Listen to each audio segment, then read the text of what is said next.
Divorce lawyers of Reddit. What's the most outrageous reason someone filed for divorce? My aunt was dating an unemployed dude for a while. He was staying in her house rent-free. They got married and were getting ready to go on the honeymoon when the new husband tells her he's not going because he has to take care of his plants at the house. Big fight.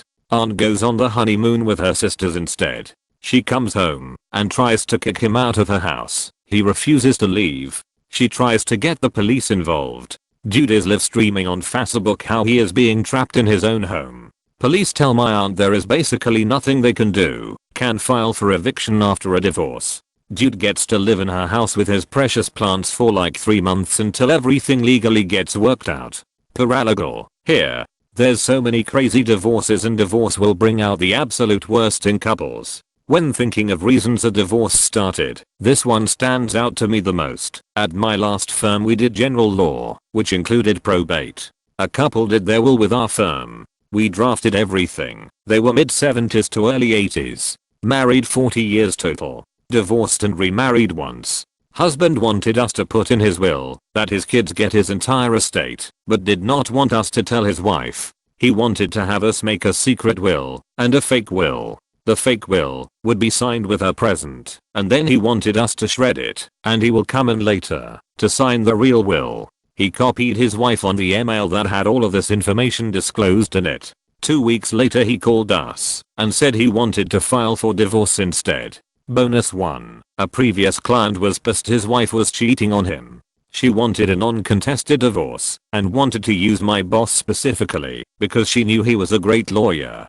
He pretended to go along with her terms and contacted us literally 2 days before his wife and retained us. He said he didn't care how much money the retainer was, but wanted my boss, so his wife couldn't have him as a lawyer. He called and paid first, so he won that battle. Kind of in the same category, I've had a lot of younger male potential clients come in for divorce consults with their mother. Then, during the consult, the mother does 98% of the talking, and it's clear who actually wants the divorce. I'll usually escort mom to wait in the lobby while I talk to the son directly, and most of the time he's just there to appease his mother. On a related note, I once had just the mother call for a consult because she said explicitly she wanted her son to get a divorce. I politely informed her that's not how divorces worked. Paralegal. A couple got divorced over a cat. Wife called cat Snowball because of white fur and only wanted the cat to eat wet food or chicken breast. Husband called cat Lily again because of white fur and believed it should only eat dry food. These two argued for a year over custody of the cat, but did not give a shit about their human kids aged 15 months, 4 years, and 6 years old. Not a lawyer, but I've been aching to tell this story for a while. So this girl I went to school with marries this rich guy from Ohio. She moves in with him, and they seem to get along well. 6 months later she files for divorce. Up to that point, all I've heard from her was how good it was going. Anyways, it turns out our buddy had a fetish for going off on urine. He asked her to urinate on him in the tub. At first she agrees to it as she thought it was a one-time thing. But he kept asking for it more and more. She tried to decline it respectfully, but he wouldn't get any of the hints. She finally used the tub being too small as a reason. Next day she comes home with 24 construction guys and their heavy equipment tearing the bathroom walls. A week or so later, they finish up the bathroom. She comes home to a sign left on the fridge with a note to drink up. She got some watering to do. I don't know what exactly she put down as the official reason in the paperwork, but that was definitely her biggest reason to walk out of that relationship. Oh, I forgot to add, he also wanted to bring a horse to do the deed as well and at times asked her to make animal sounds while she stood on top of him. My aunt had a case where the wife had glued all of the outdoor hoses together, so he wouldn't spend more time washing his vehicle anymore. When the glue didn't work she just cut them all up. When he bought new ones she filed for divorce. Colleague handled a case where money was not an issue, but the kids were. Neither parent wanted them. My 90-year-old client, the husband, and his son retained me to initiate divorce proceedings with his 88-year-old wife. They'd been married 60 years. The wife had recently taken to beating him with his own cane because their daughter poisoned her into thinking he was hiding money from them.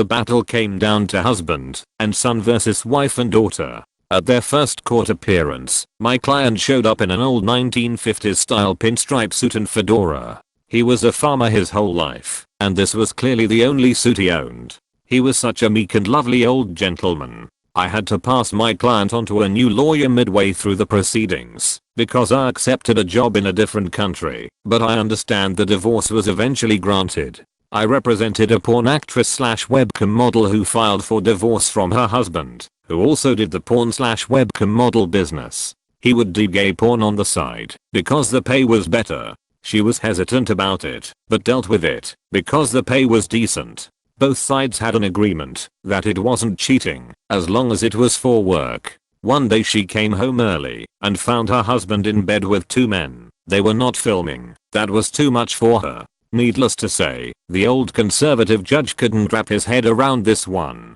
When I clerked for a judge, we had a week-long divorce trial between a couple. The husband was a wildlife photographer and the wife was a stay-at-home wife, no kids, who helped remodel the home. Anyway, husband was mauled by a grizzly bear he was photographing, spent several months in the hospital and rehab, and was served papers shortly after getting out, now without an eye, and with severe scarring on his face and side. She wanted half of everything. The non-scarred half at least. Not a divorce lawyer, but I had a friend whose parents divorced for irreconcilable differences over time spent playing EverQuest. My dad was a divorce lawyer. He had a client who wanted to divorce her husband for 2 reasons. He did not have enough hair on his chest. He did not drive fast enough. Keep in mind this was in the 70s when chest hair was a bit more important. I didn't like her anymore. 2 days after being married. This is more sad than outrageous, but some of my colleagues specialize in elder law and more people than you'd think get divorced on paper in the US in order to receive Medicare benefits without having to lose their home. She was kidnapped in Mexico and he refused to pay ransom. Eventually her family managed to pay, and she was left on the side of the road. It is not outrageous as in petty, but outrageous as how absurd that is. Edit to answer all the questions. I don't know how much they wanted as ransom, but it was substantial as the conversation between her family and him was how he had it liquid, and they had to liquidate investments to get that amount. She may have told me, she may not. Something in pesos and I didn't know the conversion rate. It was all a random number to me. This happened about 7 years ago. He wasn't with her on the trip. She was traveling with cousins and went downstairs alone to get ice cream and wait for them to get ready. I do not know all the details. She was extremely distraught talking about it, and it was not necessary to pry. It was clearly traumatic and even tough. I had a million more questions. I left it alone. I knew a guy from a high school job who divorced his wife of 2 months because she would sleep with a nightlight, but he could only sleep in total darkness, as they apparently never lived together until after getting married. He hated her nightlight so much that he would often sleep on the couch instead, but sometimes he would claim the bed for himself and lock her out of the bedroom for the night. This was an eccentric late 40s man working at a Burger King who acted like all the other high school coworkers were his best chums and often told us these weird stories. I'm glad I don't work with him anymore. Failed exorcisms. Client had an inner ear condition that caused chronic vertigo, but symptoms could be treated with medication. Husband was an evangelical who was convinced his wife 1 had become possessed and that her vertigo and general crankiness with his methods were evidence of demonic possession. 2. The medications she was taking was enabling the devil to hide inside her. And 3. The only proper recourse was exorcism. He would hide her meds until she got dizzy and then try various methods of exorcism. This included sweating it out, put under blankets, while incapacitated and locked in a room full of space heater. Freezing it out, pretty much the reverse with fans, and bags of ice. Surprising it out, he would jump out and scare her like it was the hiccups, but instead of yelling back quote boo, he would recite the Lord's Prayer or Psalms. The final straw was that he tried to back quote surprise it out of her by pushing her down the stairs when they were heading out for dinner. Note, this guy was some type of executive, and they still went out to dinner after the stairs incident. She asked for the divorce at an Applebee's that night. I have often tried to picture that conversation, as she was adamant that he was a total sweetheart and never acted out of malice or anger.